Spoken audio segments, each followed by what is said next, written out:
हेर्नुहोस् न डाक्टर, मलाई त पुरा थर्सेन्स हुन्छ, तिर्खाइ मात्रै लाग्छ, जिउ लालाकलुलुक हुन्छ।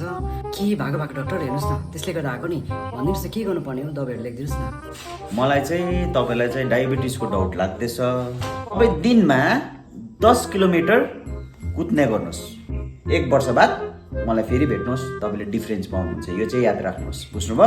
1 year later.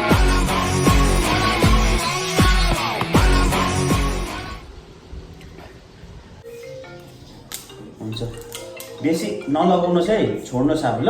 एकछिन पलाइदिनु। हेलो, डाक्टर अमोस बोल्नु भएको?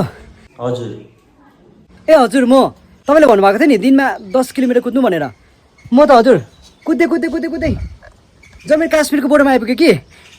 अब फेरि 10 किलोमिटर कुद्दै उँभो पाकिस्तानपट्टि जाउँ कि फर्क्यौँ डाक्टर?